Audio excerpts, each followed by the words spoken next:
Everyone, welcome back to my channel. This is Meena Sharma. So guys, आज पनि हजुरहरूको सँग एउटा नयाँ भिडियो लिएर आएको छु। आज चाहिँ मैले धेरै समयपछि चाहिँ मुकबाङ गर्न लागिरहेको छु। यो चाहिँ मेरो दिदीले तिहारमा बनाएको सेलरोटी हो साथीहरू। यो चाहिँ मेरो दिदीले तिहारमा बनाएको सेलरोटी मलाई चाहिँ एकदम मन परेर आज चाहिँ बिहान बिहानै सेलरोटी र अनि त्यसपछि तरकारी चाहिँ खान गइरहेको छु।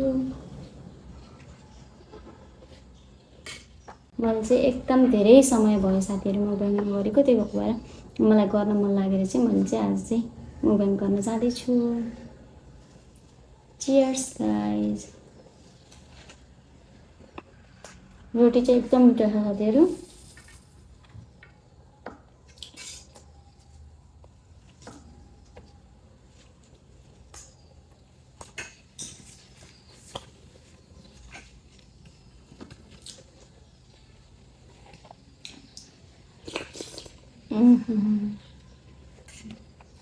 तरकारी पनि रोटीसँग खाने जस्तै बनाएको थिएँ मैले आज। मैले बिहानको खाना भात नखाइकन यो खाएको साथीहरू आज।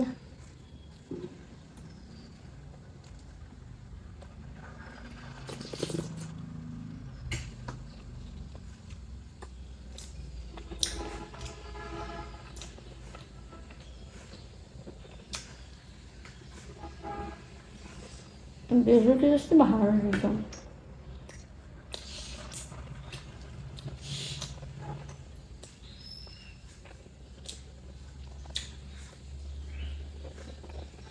यत्तिको खाना मिल्ने भएको साथीहरू रोटी आज। सन्ती यस्तो मिठो भएको हो।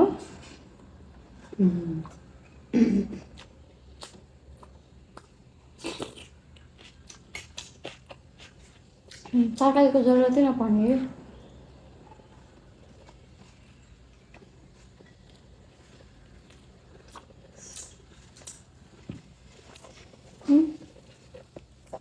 बेली पुरै बेली भात।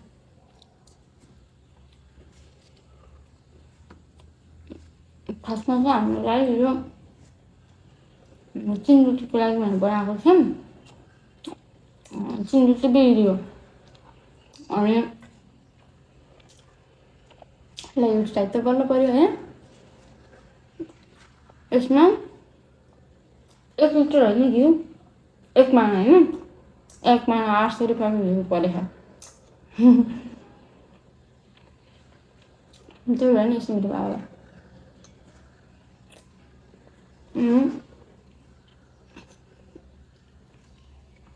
खानेकुरोको आयो 3-4 दिन राखेर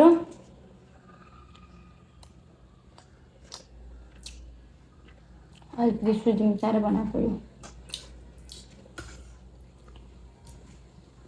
टमाटर मात्र आउँछ।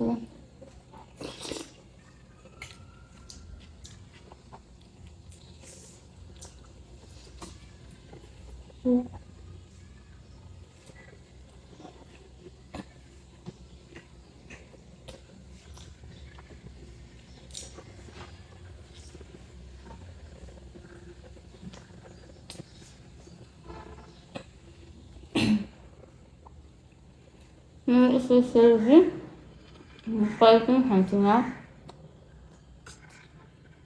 मिठो मानेर अझै हो यस्तो।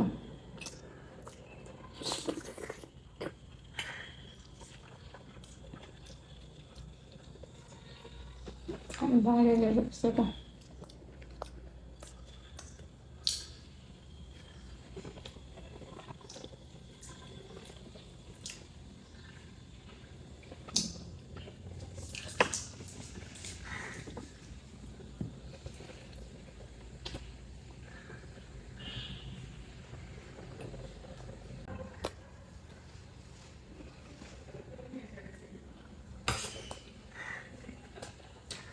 मान्छे ग्यास्ट्रिक भएर कस्तो टाउको दुखेछ।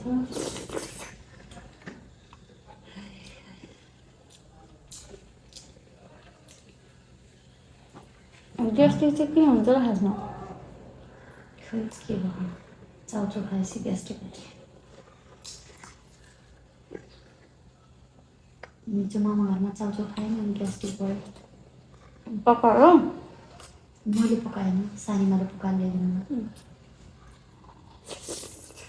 माइजू मिसुनु भयो।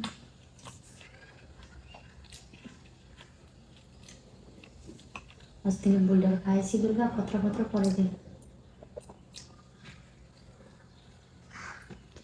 बानी नै छैन खाने अनि 5वटा खाइसक्यो होला गाइस मैले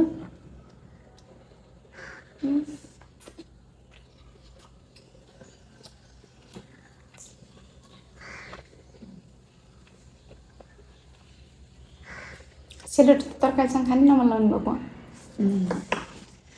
बहिनीले हिजो बिहान पनि यति मिठो सेलरोटी यति मिठो भयो शान्ति भन्दै थियो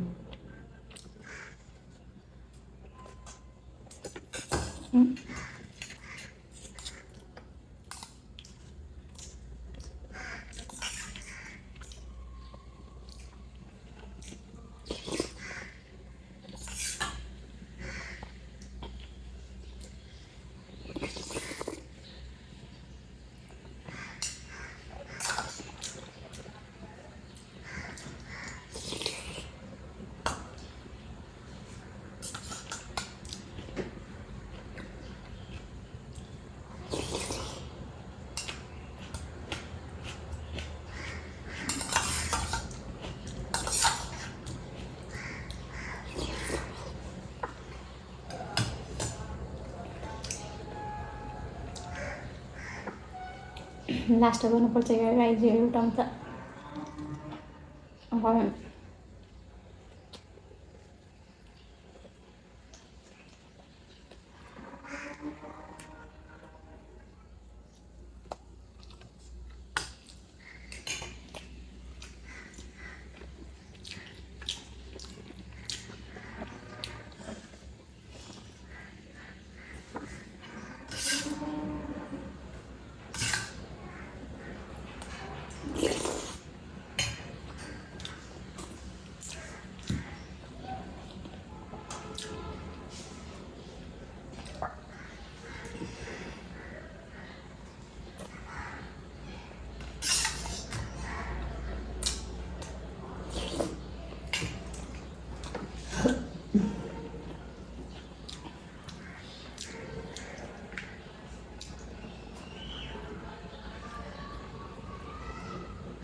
Okay. कम्तीमा नि 5वटा खायो भने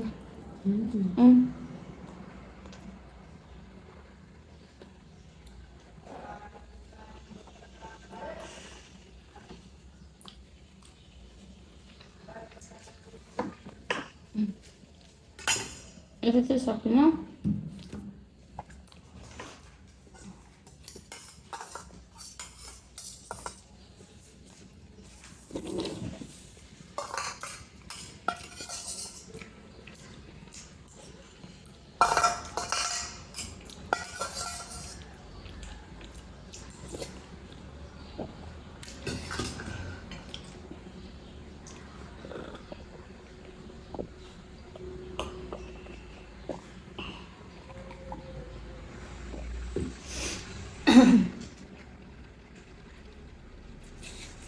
गाइस मलाई यस्तो सेलरोटी खानु मन लागेको थियो गाइस मलाई यस्तो यो सेलरोटी चाहिँ एकदम खानु मन लागेको थियो हैन यसमा त्यत्रो धेरै 1 माना घिउ परे ह प्लस चिनी रोटीमा बिग्रेर बनेको सेलरोटी कस्तो हुन्छ होला भनेको एकदम यति मिठो ह तर हेर्दाखेरि चाहिँ एकदम लस्याक्क परेको छ भए पनि मिठो चाहिँ यति मिठो छ एक एक दाना मिठो छ यो सेलरोटीको तरकारीसँग खान पर्ने जस्तो नै छैन कि विदाउट तरकारी खान मिल्छ त्यति मिठो भए बोइलले पनि लिएर गएछ सेलरोटी सो गाइस मैले चाहिँ एकदम मिठो मानेर खाएँ तपाईहरुले मेरो भिडियो आजको इन्जोय गर्नुभयो गर्नु भएन हैन त्यो चाहिँ थाहा भएन त्यही पनि आशा छ मन पराइदिनुहुन्छ भन्ने आजलाई चाहिँ बाइ बाइ भन्न चाहन्छु अर्को नेक्स्ट भिडियोमा भेटौँला bye bye love you guys ए अनि बिर्सेको मैले हजुरहरुको तिहार कस्तो भयो हाम्रो चाहिँ तिहार मैले टिका लगाउन नभए पनि दिदी बहिनी भएको भएर चाहिँ एकदम रमाइलो भयो हाम्रो चाहिँ बहिनी पनि ठ्याक्कै हिजो गई त्यसपछि अहिले दिदी र ममा तहम सुन्ने छ घर सकमन्न शान्त आज मेरो छोरा पनि